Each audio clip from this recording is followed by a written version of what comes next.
¿Cómo están? Les damos la bienvenida a la entrevista de Senado Noticias. En esta oportunidad vamos a compartir junto al economista e investigador de la Fundación Sol, Marco Kremerman. ¿Cómo estás, Marco?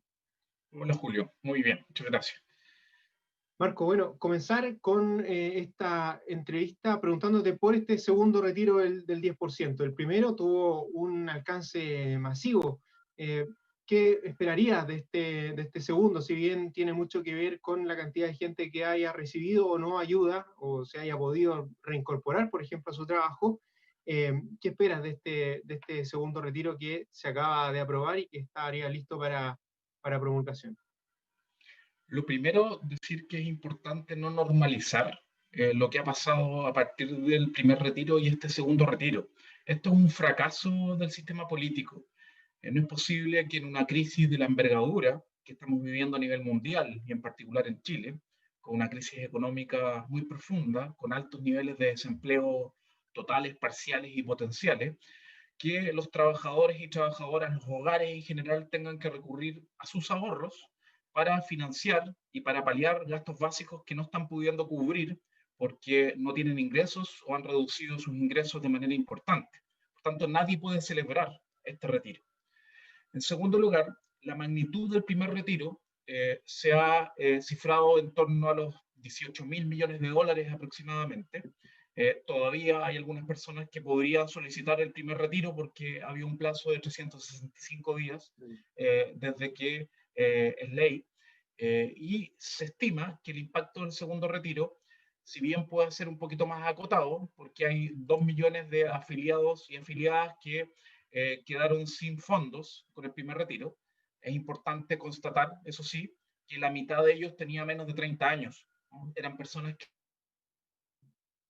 por tanto, no tiene que ver con un efecto de que ganaban muy poco necesariamente, a pesar de que la mayoría de los trabajadores en Chile gana poco, sino que tenía que ver con un efecto natural de las primeras cotizaciones. ¿Qué se espera? Que este segundo retiro pueda involucrar a cerca de 9 millones de personas aproximadamente, y el retiro pueda tener un equivalente en torno a los 15.000 millones de dólares, incluso llegando a los 16.000 millones de dólares. Tanto es un poco menor que el primer retiro, pero su alcance es muy grande. Estamos hablando de que si sumamos los dos retiros, podríamos llegar a tener 32.000 o 33.000 millones de dólares aportados por los trabajadores y trabajadoras para paliar los efectos de esta crisis. Que era uno de los argumentos que se daba ayer, que en el fondo, en buena parte, a través de esto y también del seguro de cesantía, en fin, eran los trabajadores los que estaban pagando el costo de la crisis. Así es, y eso es efectivo. Se ha dicho de parte del ministro de Hacienda y otros actores de que era imposible competir con este retiro por los montos involucrados.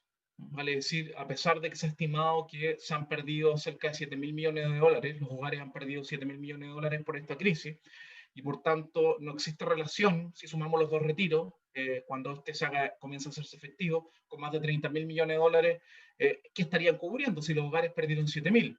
Y aquí es donde tenemos la gran deuda de los gobiernos, de quienes opinan, de quienes han enfrentado con una serie de argumentos que se han ido cayendo, tanto por el primer retiro como por el segundo retiro, una vez que la evidencia nos muestra lo contrario.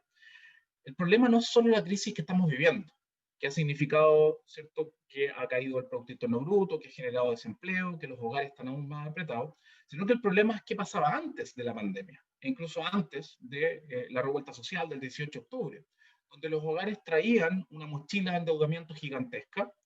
Recordemos que antes del primer retiro llegamos a tener 5 millones de personas endeudadas morosas que no podían pagar las deudas que han contraído y bajaron en 400.000 por efecto del primer retiro. 400.000 personas con el primer retiro se pusieron al día en las deudas, se transformaron de trabajadores endeudados morosos en trabajadores endeudados. Por tanto, esa gran mochila de endeudamiento, de bajos salarios, de bajas pensiones, se arrastra a la situación que estamos viviendo. Entonces hay personas que no han perdido el empleo, que no han visto reducidos sus salarios, pero sus salarios eran tan bajos y su nivel de endeudamiento es tan alto que con el retiro están tratando de respirar un poco, independientemente de que no le haya afectado directamente la pandemia en estos momentos. Por eso que es muy importante no imaginarnos, sobre todo por las declaraciones de ministros, ministras, presidentes, etcétera, no imaginarnos cómo viven los hogares chilenos, no inventar conceptos como clase media, sino poder constatar qué está pasando exactamente con los hogares chilenos. Y desde mi punto de vista, el Estado chileno en estos momentos no tiene las herramientas para saber a quién le falta y a quién no le falta para poder sortear esta crisis. Bueno, un tema sumamente delicado. Esto yo te iba a preguntar, ¿qué sería a lo mejor? ¿Que se retirara este segundo por ciento, a lo mejor, este segundo 10%, a lo mejor los que no tienen tanto la necesidad de sacarlo, que mejor no lo hicieran, pensando en sus pensiones futuras? Tú lo decías al principio, esto no es bueno, o sea, también debe haber una respuesta porque pensar en un tercer retiro ya sería aún más catastrófico para el sistema de pensiones, y esto te lo digo a partir del dato que aportas tú, de que muchos pasaron a ser endeudados solamente y dejaron de ser endeudados y morosos. Exactamente. Como el Estado no tiene las herramientas para poder determinar con exactitud a quién le falta y a quién no, quién lo necesita y quién no, nosotros pensábamos que era mucho mejor, tenía menos efectos nocivos equivocarse por arriba con 100.000 personas que, por ejemplo, no necesitaban este tipo de retiros o una política pública, porque para nosotros el retiro no era la política ideal y no lo va a ser nunca, versus que equivocarse por abajo con 3 o 4 millones de hogares. Por eso es que una política de una transferencia directa a través de la creación de una renta básica de emergencia suficiente, vale decir, no con un monto testimonial que alcance para financiar gastos 10 días del mes, sino al menos un monto equivalente a unos 500.000 pesos mensuales, ¿no? Que es como el punto de partida mínimo, es cerca de 30.000, 40.000 pesos más que una línea de la pobreza para un hogar promedio, hubiese significado algo mucho más adecuado. Eh, se pueden ir creando mecanismos para poder orientar si es que estas 100.000 personas que no le deberían haber llegado estos aportes se pueden ir en el fondo desarrollando un elemento de focalización específico. Pero era mucho más adecuado, insisto, equivocarse por arriba a través de una política universal que fue ultra focalizar y dejar a muchos y muchos hogares afuera, que fue lo que hizo imparable esta política del retiro. Entonces, yo creo que no hay que renunciar, sobre todo que está pronosticada una segunda ola y por tanto nuevos confinamientos en distintas fases. No hay que renunciar a seguir presionando para que el gobierno cree esta política de renta básica de emergencia. No tenemos que naturalizar que venga un tercer retiro o que sigamos teniendo retiros, porque aquí hay dos efectos. En primer lugar, no puede ser, insisto, que los hogares se sigan ayudando a sí mismos a través de sus ahorros. Y en segundo lugar, lo que pasa con el efecto en las pensiones es tan marginal que las personas no analizan lo que va a suceder a largo plazo. ¿Por qué? Porque hoy día la mitad de las pensiones autofinanciadas, que en el fondo donde se mide el efecto de una potencial caída en la pensión cuando yo retire, que pagan las FP y compañías de seguro, son menores a 150.000 pesos. Por tanto, si uno suma el efecto del primer retiro y el segundo retiro en promedio, porque depende qué edad tenía la persona que retiró o en qué momento estaba exactamente, si era jubilado con retiro programado, si es afiliado, podría significar una caída en promedio de 14-15%. Entonces, una pensión de 150.000 se va a transformar en una pensión de 128.000, 130.000 pesos. Es pasar de una pensión miserable a una muy miserable. Y todos entendemos que va a tener que existir reforma de pensiones sí o sí. Por tanto, las pensiones van a tener que subir. Entonces, el efecto en una reducción de pensiones para el futuro puede no ser finalmente. Y por tanto, las personas dicen, necesito estos recursos ahora para sobrevivir, más allá de evaluar un pequeño impacto sobre las pensiones. Marco, tú hablabas de una deuda que existe para con los hogares, y esto también, o a lo mejor una de las deudas está ahí en la reforma de pensiones, que está, digamos, entrampada, podríamos decir, en donde se ponen dos puntos, si en un pilar solidario, si en las cuentas individuales. Entonces, un tiempo nos decías que acá, por cómo van las rentabilidades, sí o sí va a haber que hacer un cambio profundo, que a lo mejor va más allá de ese debate. O sea, los 6 puntos deberían ir de partida, a lo mejor sí o sí, a un pilar solidario, un pilar nuevo, cambiar la forma de invertir. Si nos pudieras comentar cuáles son los pilares para tratar de apuntalar este sistema con lo que queda. Claro, lo primero que hay que decir es que el sistema que tiene Chile, que no es un sistema de pensiones basado en los principios de la seguridad social propiamente tal, sino que es solo un mercado de cuentas individuales de ahorro privado obligatorio, fracasó socialmente. No pudo pagar pensiones suficientes de acuerdo a la realidad chilena y nunca lo va a poder hacer porque matemáticamente es imposible. Tú actualmente necesitas juntar 80 millones de pesos para poder obtener una pensión equivalente al salario mínimo de 326.500 pesos. Las personas que están a punto de jubilar en estos momentos, que están a 2, 3 años de jubilar, el 70% de los hombres y el 88% de las mujeres tiene menos de 40 millones en su cuenta individual. Por tanto, a lo sumo podrían financiar la mitad de un salario mínimo, 163.000 pesos de fracción. Eso es un fracaso. Las pensiones vienen bajando año a año, las tasas de rentabilidad que se obtuvieron en los 80 y en los 90 ya son datos del pasado. Con suerte vamos a tener rentabilidad sobre inflación como promedio anual en torno a 4%. Por tanto, este sistema es imposible que entregue buenas pensiones. Y no es correcto que finalmente sean las personas, los habitantes de Chile, quienes se tienen que adaptar a las AFP y no sea al revés, como pasa en cualquier país serio, donde los sistemas de pensiones se construyen de acuerdo a la realidad socioeconómica y laboral de sus habitantes. Se adaptan a esa realidad.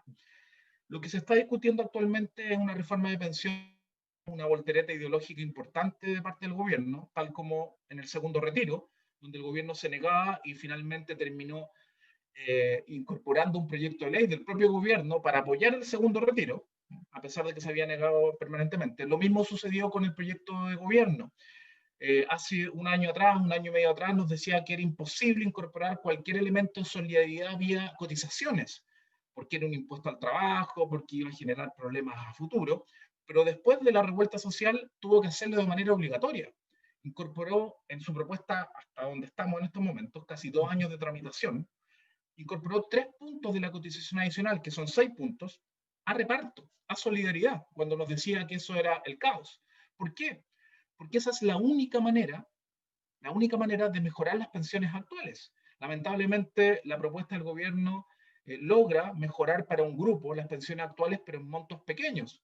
En el caso de las mujeres, podría llegar a cerca de 75.000 pesos de aumento, pero una pensión de 130.000 que se transforma en 205.000 no nos va a sacar de la crisis previsional. Por tanto, el piso mínimo para comenzar a discutir es que toda la cotización adicional vaya a una lógica de solidaridad intergeneracional moderna, donde se realicen las proyecciones actuariales a futuro, pero no puede ser que el pilar, que la cotización que administran las AFP, el 10%, quede sin tocar, ¿no? Tenemos que hacer una reforma sustitutiva, tenemos que desprivatizar y recuperar la seguridad social para Chile, y eso significa que las AFP no pueden quedar igual que el año 81, igual que el año 90, igual que el año 2000. No pueden seguir administrándose 10%. Democráticamente tenemos que tener la discusión para, por ejemplo, si se va a construir un sistema mixto, que sea un sistema mixto como existe en el resto del mundo, que no son muchos países los que lo tienen, porque la mayoría tienen sistemas de seguridad social íntegro, con privatizaciones voluntarias, no obligatorias. Pero si vamos a tener un sistema mixto, con algún tipo de privatización obligatoria, que sea hegemónicamente de reparto, como Suecia, Uruguay, donde más del 75 o el 80% de la cotización se va a seguridad social. No como hoy día, lo que propone el gobierno, es que más del 80% de la cotización se vaya a las individuales.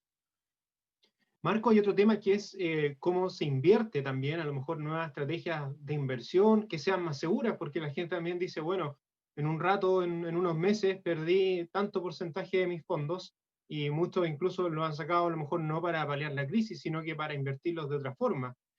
También ahí hay otro punto que abordar. Sí, pero yo lo vería desde otra arista. Yo creo que el tema de la rentabilidad no ha sido el gran problema de la discusión actual. El problema es cómo se construyen las pensiones. Porque si las AFP reiteradamente dicen que más del 60% de la pensión corresponde a la rentabilidad que ellos logran conseguir de los fondos que administran, la gran pregunta es, si eso no existiera, ¿las pensiones serían de 30.000 pesos? ¿De 50.000 pesos? ¿Es que Chile de repente pasó a ser un país de PIB per cápita de $2.000? Eso no cuadra y eso tiene que ver con cómo se construyen las pensiones. Es imposible, más allá de la rentabilidad, que se construyan pensiones suficientes con cuentas individuales y con un capital necesario unitario, tablas de mortalidad, rentabilidad futura. Así no se construyen las pensiones en el resto del mundo. Se construyen a partir de los años cotizados y se asegura una tasa de reemplazo dependiendo de los años cotizados. Entonces, eso tenemos que sacarlo sobre la mesa. La rentabilidad está sobre la mesa porque viene cayendo muy fuerte y agudiza la crisis del sistema actual chileno. Sin embargo, a mí lo que me parece más relevante es dónde se invierten los fondos, más allá de cuánta rentabilidad se obtiene. ¿Por qué? Porque hoy día lo que tenemos es que de los casi 210.000 millones de dólares que a fines de noviembre reportó la Superintendencia de Pensiones que administra la AFP, eso incluyendo el efecto del primer retiro, 55% se invierte en Chile, 45% se invierte en el extranjero. Por ejemplo, en el caso de las empresas chilenas, que se invierte más de 25.000 millones de dólares, tenemos que casi el 75%, de acuerdo a un estudio que hace algunas semanas publicó la Fundación Sol, se invierte en empresas extractivistas que dañan el medio ambiente, que han generado zonas de sacrificio, han destruido territorios. Y la gran pregunta es la siguiente: si las personas le preguntaran a los trabajadores y trabajadoras, ¿estarían de acuerdo que sus cotizaciones se invirtieran en empresas que dañan su territorio, que envenenan el agua, que se coluden, papel higiénico, pollos, remedios, etcétera, que han financiado ilegalmente la política, que han sido condenadas por prácticas antisindicales, que han acudido a la ley de protección del empleo y han despedido trabajadores en esta crisis, que han comprado empresas con pérdida, empresas zombies? Yo creo que no, ¿no? Pero las AFP invierten en todo ese tipo de instrumentos financieros porque nos dicen es que ahí puedo obtener rentabilidad. Entonces, finalmente, persiguiendo rentabilidad, los propios trabajadores y trabajadoras se pueden quedar sin trabajo y viviendo en un territorio que no puede ser sostenible a futuro, entre otras cosas. Los criterios de inversión para un sistema futuro que a lo mejor, y espero, no se basa en cuentas individuales o en capitalización individual, sino en una capitalización colectiva para un sistema de seguridad social cuyos excedentes para enfrentar shocks demográficos y económicos futuros tenga que invertirlo bajo concepciones distintas, concepciones de energía verde, de inversiones limpias, que se respete a los trabajadores, entre otros estándares. Son temas pendientes, ¿no es cierto?, y abordar, de seguro, en la reforma de pensiones también, Marco. Hay otro tema que se abre a lo mejor con este segundo retiro, que fue esta discusión respecto de los impuestos y las rentas, ¿no?, que finalmente quedó a partir del 1,5 millones, van a tener que entrar en un tramo de impuestos. Al final, uno dice, bueno, son las personas que ganan 700.000 pesos, 300.000 pesos, personas que tienen mucha plata, que están dentro de los tramos a lo mejor de mejores sueldos. Aquí hay todo un tema, porque hay personas, yo lo he visto en algunas oportunidades, también te he visto a ti comentarlo, si nos pudieras explicar mejor, que claro, que a lo mejor no están dentro de estos tramos que cobran el servicio de impuestos internos, y que tienen su salario o su sueldo o sus ganancias de otra manera, en el fondo. Esto también a lo mejor abre un debate de cómo se está recaudando en nuestro país. Absolutamente. A mí me impresionó mucho declaraciones del ministro de Hacienda, entre otras autoridades, que se jactaban de que incorporar un impuesto, de acuerdo a las reglas del juego actuales, el impuesto global complementario, para el retiro va a tener un efecto acotado. El 5% de los contribuyentes está exento de pagar impuestos porque en promedio reporta ingresos mensuales inferiores a 688.000 pesos, que es donde cierra el primer tramo del global complementario. La pregunta es la siguiente, y la reflexión es la siguiente: ¿cómo es posible que tantas personas estén exentas? Y se dice es que tenemos que cambiar los tramos a futuro para que más personas paguen impuestos, porque en países de la OCDE se paga mucho más impuesto a la renta. Ese no es el problema es al revés. A mí me parece que los tramos están bien diseñados. El problema es por qué hay tanta gente que gana tan poco. Si es que los salarios fueran más altos en Chile y estuvieran en correspondencia con el costo de vida, vale decir que la mediana salarial, que hoy día es 401.000 pesos líquidos, la mitad de los trabajadores gana menos de eso, y el 66,6% de los trabajadores gana menos de 550 lucas líquidas, se corresponde con este porcentaje de contribuyentes que está exento. Hoy día en Chile la mediana salarial debería estar al menos en 600.000, 650.000 pesos, ¿no? Entonces, si es que los salarios tuvieran relación con el costo de vida en Chile, sin duda habría muchas más personas que pagaran impuestos. El tramo exento no involucraría un 75% de los contribuyentes, sino quizás un 50%. Y tendríamos una estructura distinta. Eso como primer punto. Segundo punto, se acordó finalmente que los trabajadores, los contribuyentes que reportaran rentas mensuales promedio inferiores a 30 unidades tributarias anuales. Si consolidamos esto, significa cerca de 1.530.000 pesos mensuales. No van a pagar impuestos por el retiro. Entonces, si uno ve, en el caso de una persona que gana y reporta 1.600.000 de ingresos o rentas mensuales promedio, por el retiro van a pagar un 8% de impuesto aproximadamente, que es la tasa marginal de ese tramo. Vale decir, si retiran 3 millones, van a pagar 240.000 pesos adicionales de impuestos. Entonces, aquí la pregunta no es que algunos sectores se olvidaron de la progresividad del sistema tributario, que los que más tienen pagan más. Eso es fundamental, ¿no? Que se siga manteniendo, que se fortalezca. Pero la pregunta es, en una crisis como la que estamos viviendo, quien, por ejemplo, reporta ingresos de 1.600.000, ¿no tiene problemas?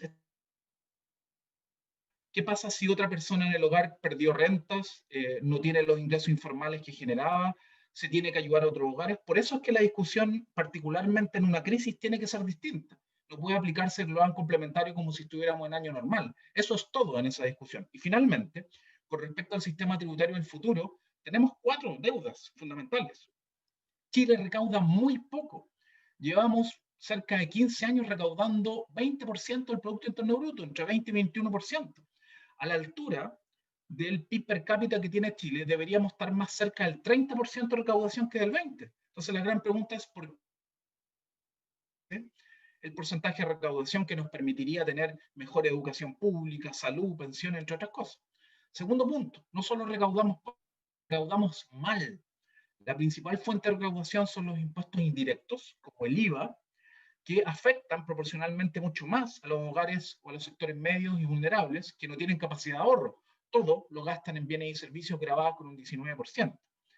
En tercer lugar, seguimos teniendo un sistema que está parcialmente integrado.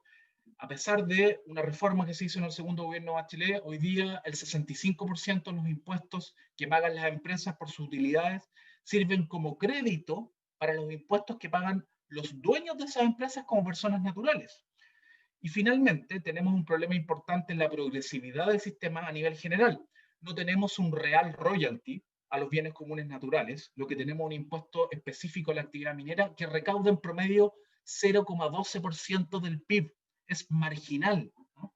En segundo lugar, tenemos un problema porque no tenemos impuestos patrimonial, que es lo que se ha planteado en la discusión del impuesto a los superricos, que sin duda sería importante seguir avanzando en esa discusión. Y en tercer lugar, tenemos un conjunto de exenciones tributarias que benefician a ciertos sectores productivos y principalmente a grandes grupos económicos, que tal como lo ha reconocido el propio Ministerio de Hacienda y según un informe de la OCDE, significan más de 9.000 millones de dólares al año que podrían ingresar a las arcas fiscales. Entonces, tenemos esos 4 problemas que sin duda tienen que estar presentes en la discusión sobre un sistema tributario más justo y que permita recaudar más para generar más bienestar a la población.